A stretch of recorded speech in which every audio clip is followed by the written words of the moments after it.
예, 우리가 길이 막히면요, 왜 그런가를 깊이 고민해야 됩니다. 지금 많은 분들이 한국의 대선을 보고 지금 미래가 없다. 5명 누구를 뽑아도 세상이 나아질 것 같지 않다. 어찌 수준이 다 그 모양이냐. 지지율이 낮은 사람이 그래도 토론을 좀 더 잘하고 조금 더 똑똑한 것 같다. 이렇게 말들을 합니다. 자, 제가 그런 어떤 고민들을 답을 좀 얻으려고 어제 서점에 가서 책을 좀 샀습니다. 자, 지금 전 세계에 영국에서 블랙시트, 또 미국에서 트럼프 당선, 유럽 각국의 극우의 돌풍, 심지어 프랑스에서조차도 파퓰리즘 중도를 표방하는 마크롱, 그리고 극우 세력을 표방하는 마린 르펜이 결선 투표에 진출하고 극자당이라는 급조된 좌파당이 한마디로 어제 19% 근처까지 도달했습니다. 자, 이런 부분을 보면서 잘못하면 극자 극우가 대선을 치를 뻔한 일이 벌어졌습니다. 프랑스에서요. 프랑스 길거리에는 무정부주의자들이 어제 대선 결과를 항의하면서 길거리에 시위를 했고 유혈 사태가 발생을 했습니다. 자, 지금 프랑스 같은 이런 수준이 있는 나라에서 반지성주의가 벌어지는 거냐. 자, 어제 트럼프는 이 진 100일을 이렇게 맞이해서 기자들과의 특유의 간담회를 하지 않고 그냥 환호성만, 내가 듣고 싶은 환호성만 듣겠다면서 여전히 마이웨이를 하고 있다. 이런 보도가 있었습니다. 트럼프는 일어나면 폭스 TV만 보고 나머지 TV는 보지 않는다. 자, 그런 이야기도 있는데요. 기득권층과 언론 상대 안 하고 농민 노동자 직접 상대하고 잭슨 미국 7대 대통령과 유사하다. 잭슨 대통령은 1830년대에 미국 대통령으로 그 전에 워싱턴이나 미국 동부 한마디로 상류 부자 출신 대통령과는 다르게 미국의 농민들을 대상으로 해서 노동자를 대상으로 해서 직접 설득을 하면서 그들의 지지를 받아서 대통령직을 8년을 수행을 했습니다. 그래서 지지자들을 워싱턴 DC로 불러서 지지자들 집회를 열고 그 앞에서 연설을 하겠다고 합니다. 그런데 백악관 출입 기자단 만찬은 안 하겠다고 했고요. 그리고 전임 오바마나 조지 W 부시 등은 백악관 출입 기자단 연례 만찬에서 농담을 하고 조크를 하면서 이 박수를 받고 그래가 또 언론에 칭송되고 이런 부분을 트럼프는 아예 안 하겠다라고 하고 있습니다. 1924년 쿨리지 대통령 이래 한 번도 대통령이 빠지지 않은 이 행사를 안 하겠다라고 하고 있고요. 오히려 대규모 세제 개혁 방안을 발표하고 감세를 발표해서 이렇게 지지층, 즉 재계와 또 감세로 인해서 공장을 열심히 돌려서 노동자를 고용하겠다라는 지지층을 향한 메시지만 보이고 있습니다. 지금 트럼프의 국정운영 100일 지지율은 42%라서 역대 대통령 이래 제일 낮다. 이렇게 이야기가 됨에도 불구하고 지난 대선에 트럼프를 지지했던 유권자 94%는 여전히 트럼프를 지지하고 있다. 그래서 트럼프는 지지 계층을 직접 상대하면서 워싱턴의 기득권 정치 세력과 이 주류를 따돌리겠다. 이런 이야기를 하고 있습니다. 그래서 제가 어제 이 좀 산 책이요. 기득권층이라고 제가 그제 소개해준 이야기인데 지금 전 세계의 정치는 각 나라마다 기득권들이 전부 권력을 잡아서 어떻게 그 나라의 한마디로 자원을 끝장을 내는가. 자, 그런데 전 세계는 지금 노동 없는 미래로 가고 있다. 노동 없는 미래로 가고 있는데 이 부분을 정치가 어떻게 해결할 것인가. 노동 없는 미래에서 대중들이 소득을 올릴 수 있는 방향, 일자리를 만들 수 있는 방향이 있는가. 자, 더 나아가서 미국의 트럼프나 유럽의 극우를 다 반지성주의라고 비판을 하는데 그런데 대중들은 왜 이런 주류 엘리트 지성주의를 거부하고, 미국에도 보면 힐러리 지지한 사람들은 전부 엘리트, 예, 지적인 지성주의자들입니다. 트럼프를 지지한 사람들은 오토바이 할리 데이비슨 타고 다니고 청바지 입고 펍에서 껌 찍찍 씹고 쌍욕하는 반지성주의처럼 보이는 사람들인데, 왜 그런 반지성적인 대중이 엘리트 정치에 대해서 저항을 하고 있는가? 자, 그래서 트럼프가 이야기하는 불구가된 미국이라는 부분은 도대체 트럼프가 미국을 어떻게 바라보고 있는가? 왜 이런 사람이 계속 나라마다 지금 득세를 해가는가? 그리고 더 나아가서 전 세계가 지금 미국의 트럼프, 중국의 시진핑, 그 다음에 러시아의 푸틴, 일본의 아베, 세계 4대 강국의 지도자가요, 다 스트롱맨입니다. 독일의 메르켈도 일종의 스트롱맨이라고 볼 수 있어요. 다시 힘이 지배하는 세상으로 돌아가고 있다. 즉 지금 무정부주의나 한마디로 극우 열풍이 부는 이면에는 갈 곳을 잃은 대중들이 힘이 센 강한 지도자를 찾고 있는 거 아니냐. 그러면 지금 한국에 빌빌 싸고 있는 이 보수 바른정당과 자유한국당, 이 두 정당은 서로 합리적인 보수를 지향해 가고 있다고 하는데도 지금 TV 토론에서 종북 문제, 안보 문제를 이야기하는 것 외에 왜 경제 문제를 말을 하지 못하고 있는 것인가? 왜 이번에 보수 지지율이 이렇게 빌빌 싸고 있고 안보 문제로 안철수 문재인을 맹렬하게 물고 늘어지고 있음에도 지지율이 확 떠오르지 않는가? 그 부분은 지금 많은 조사에서 국민들은 안보도 중요하지만 경제도 매우 중요하게 바라보고 있다. 이명박 박근혜로 인해서 이명박에게는 능력이 있는 줄 알았는데 지 개인만 챙기는 능력은 있더라. 박근혜는 자기 아버지를 닮아서 그 시절에 경제 성장을 한번 보여줄 줄 알았는데 완전 허당이더라. 그러고는 결국 기업들하고 짝짝꿍 하다가 끝이 났다. 이런 부분에 대해서 보수가 경제에 무능하다라는 시각이 지금 빌빌 싸고 있는 부분의 핵심입니다. 그래서 우리가 잃어버린 보수의 제대로 된 가치가 뭐냐? 한국은 잃어버린 게 아니라 미국이나 영국에서는 보수의 가치를 잃어버렸다라고 말을 할 수 있지만 한국은 잃어버린 게 아니라 원래 보수의 가치를 잘 모르고 있고 아직도 보수가 뭔가를 모르고 있는 거 아닌가, 이런 생각을 합니다. 왜 우리가 정신을 차려야 되는가 하면요, 우리가 지금 툭하면 이야기를 하지 않습니까? 투표해놓고 손가락을 잘라버리고 싶다, 이런 이야기를 하는 사례가 굉장히 많습니다. 지난 2012년 12월 18일입니까? 대선 전날 엄청나게 추웠어요. 마지막에 막 치고 올라오니까 문재인 후보가 두려움을 느낀 많은 보수를 정권이 제대로 써야 되고 과거에 나라 같은 나라로 한번 돌아가보자. 그래서 박정희 전 대통령, 스트롱맨이죠. 그분이 지배하던 시절에 대한 향수, 성장과 일자리가 있던, 그리고 희망이 조금 있던, 물론 인권이 좀 탄압을 받았습니다만 그 시대로 돌아가보자라고 그 시절을 좋았던 시절로 생각하는 많은 사람들이 한마디로 투표장으로 막 나갔습니다. 자, 그래서 그 전날 정말 기온이 영하 한 12도까지 찍히더만요. 그런데 광화문에 거의 10만에 가까운 인파가 과거의 대통령 선거 유세장에 전부 돈 받고 갔는데, 특히 보수 쪽에 자발적으로 50대 60대 이상 많은 분들이 갔습니다.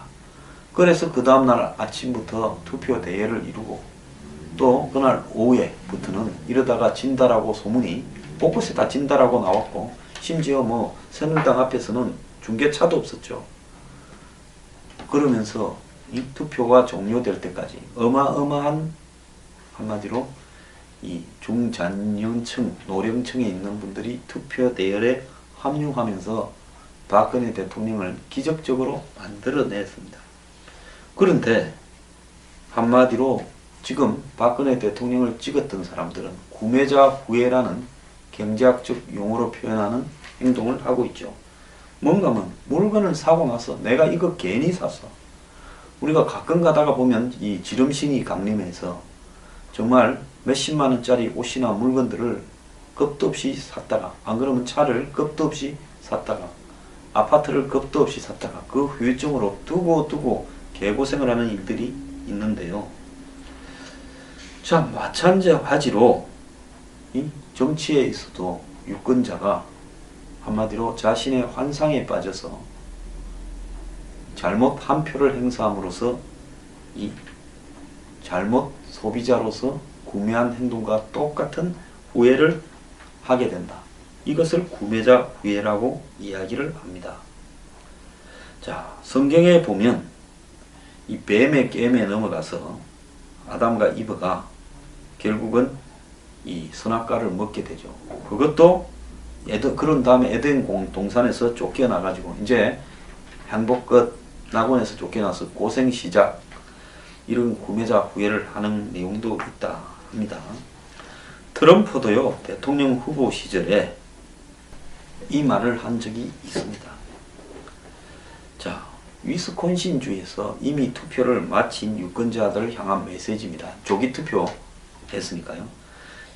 힐러리한테 투표한 사람들은 구매자 후회를 겪고 있을 겁니다. 재투표를 하고 싶어 할 겁니다. 유권자들이 투표 때요, 흔히 이성적인 행위로 투표를 하지 못하고 감성적으로 합니다. 그래서 국민은 분노에 투표하는 거지 올바른 평가를 내려서 투표하는 게 아니다. 일반인들은 어떤 것에 찬성해서 투표하는 것이 아니라 무엇을 반대해서 투표하는 거다. 저는 이 말을 이 영국의 작가 헥터 멀로가 했다는데 저는 매우 옳은 말이라고 보고 있습니다. 지금 우리 유권자들이요, 굉장히 혼란에 빠져 있습니다. 지난 일요일날 저녁에 봤던 4월 23일 TV 토론은 역대 최악의 TV 토론이었습니다. 38% 역대 최대 규모가 봤다는데요. 자, 그 토론 앞에 선 이 5명의 후보들은요, 지금 최악의 국가 안보 위기에서 뭘 어떻게 해야 되는가를 논의하지 못하고 하나만한 소리를 하거나 자기도 가족에 관련된 검증 문제로 투덜거리기만, 짜증만 내기만 했습니다. 자, 정말로 보는 사람이 부끄러울 정도의 수준을 보였는데요. 이런 사람 중에 한 명이 분명한 것은 그 5명 중에 한 명은 분명히 대통령이 되고, 그리고 지금 현재로서는 문재인, 안철수 둘 중에 한 명이 대통령이 될 가능성이 매우 높고 문재인 후보가 가능성이 좀 더 많이 높다라는 겁니다. 자, 뭐 막판에 단일화니 뭐 네거티브니 이런 것들이 벌어진다 하더라도 유권자들이 그거에 영향을 받아서 생각을 바꿀 것 같지 않고요. 북한의 김정은이가 6차 핵실험을 해도 국민들이 별 반응이 없을 거라고 저는 보고 있습니다. 다만 보수가 몰락을 해서 이 진보 보수 구도나 지역 구도, 이념 구도가 희석이 됐다라고 이야기를 하는데, 이것이 북핵 위기에, 한국이 여태까지 생긴 이래 최대의 안보 위기에 보수가 몰락해서 이념이 없어져 버린 부분이 꼭 옳은 것인가? 왜 하필 이 시기에 이런 일들이 같이 생겼을까? 정말 의아스럽게 생각을 합니다. 그래서 내 처지에 대한 불만으로, 아니면 다른 사람 누가 싫어서, 그래서 지금 이렇게 충동 구매로 한마디로 한 표를 던질 수밖에 없는 상황이고요. 여기에 전략적 선택이라는 희한한 말도 난무하는데요. 저는 전략적 선택 없습니다. 투표를 하는데 전략적 선택이란 말이 어디 있겠습니까? 그리고 차악에 투표한다, 뭐 차선에 투표한다, 이런 말들도 저는 아니라고 봅니다. 어차피요, 이번에 투표하면 후회는 기정사실입니다.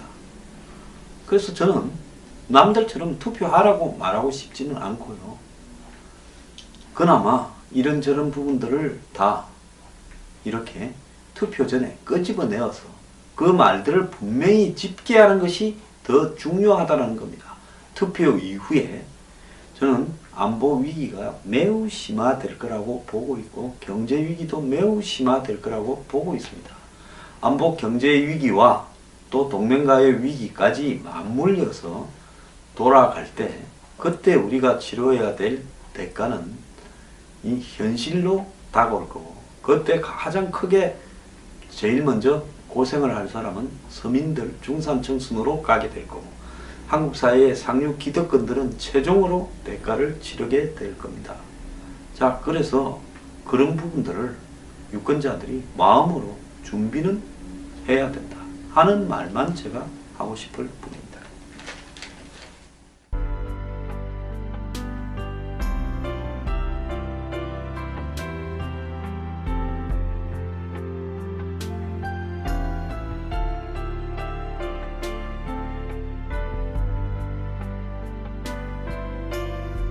감세를 발표해서 이렇게 지지층, 즉 재계와 또 감세로 인해서 공장을 열심히 돌려서 노동자를 고용하겠다라는 지지층을 향한 메시지만 보이고 있습니다.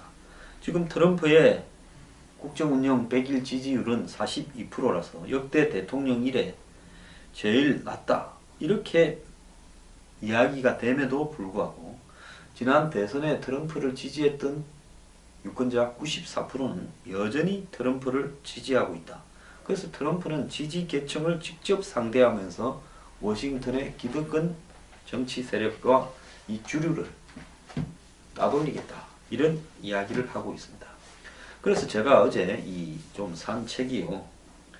기득권층이라고 제가 그제 소개해 준 이야기인데 지금 전 세계의 정치는 각 나라마다 기득권들이 전부 권력을 잡아서 어떻게 그 나라의 한마디로 자원을 끝장을 내는가.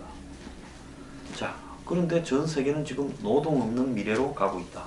노동 없는 미래로 가고 있는데 이 부분을 정치가 어떻게 해결할 것인가. 노동 없는 미래에서 대중들이 소득을 자, 그런 이야기도 있는데요. 기득권층과 언론 상대 안 하고 농민 노동자 직접 상대하고 잭슨 미국 7대 대통령과 유사하다. 잭슨 대통령은 1830년대에 미국 대통령으로 그 전에 워싱턴이나 미국 동부 한마디로 상류 부자 출신 대통령과는 다르게 미국의 농민들을 대상으로 해서 노동자를 대상으로 해서 직접 설득을 하면서 그들의 지지를 받아서 대통령직을 8년을 수행을 했습니다. 그래서 지지자들을 워싱턴 DC로 불러서 지지자들 집회를 열고 그 앞에서 연설을 하겠다고 합니다. 그런데 백악관 출입 기자단 만찬은 안 하겠다고 했고요. 그리고 전임 오바마나 조지 W 부시 등은 백악관 출입 기자단 연례 만찬에서 농담을 하고 조크를 하면서 이 박수를 받고 그래가 또 언론에 칭송되고 이런 부분을 트럼프는 아예 안 하겠다라고 하고 있습니다. 1924년 쿨리지 대통령 이래 한 번도 대통령이 빠지지 않은 이 행사를 안 하겠다라고 하고 있고요. 오히려 대규모 세제 개혁 방안을 발표하고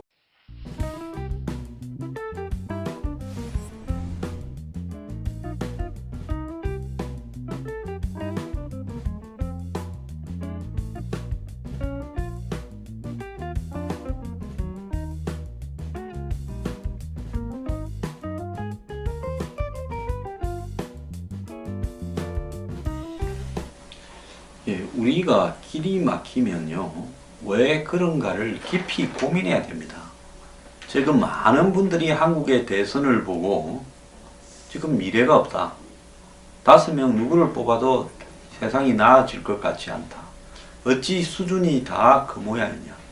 지지율이 낮은 사람이 그래도 토론을 좀 더 잘하고 조금 더 똑똑한 것 같다. 이렇게 말들을 합니다. 자, 제가 그런 어떤 고민들을 답을 좀 얻으려고 어제 서점에 가서 책을 좀 샀습니다.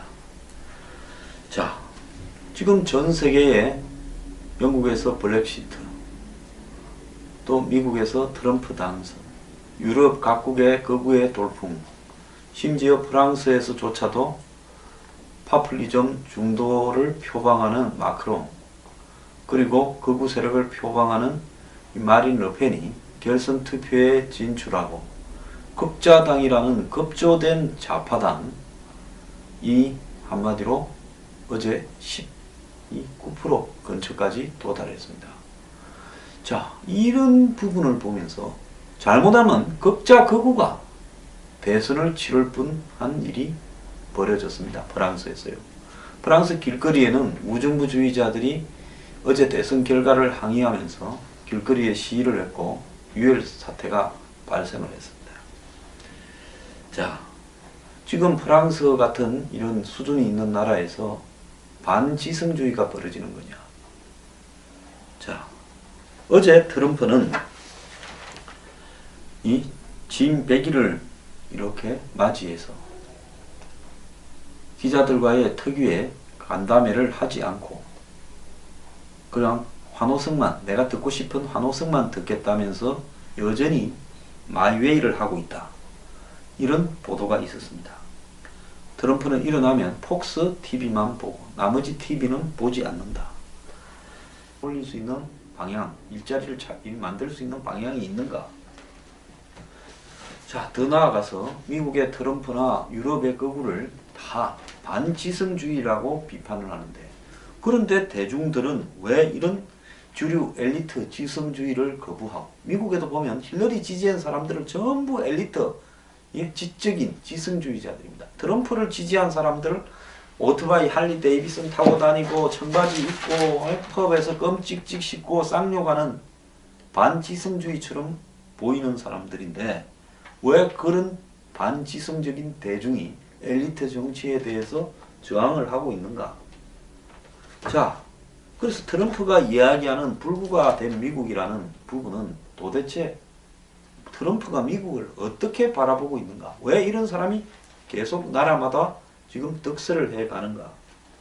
그리고 더 나아가서 전 세계가 지금 미국의 트럼프, 중국의 시진핑, 그 다음에 러시아의 푸틴, 일본의 아베, 세계 4대 강국의 지도자가요, 다 스트롱맨입니다.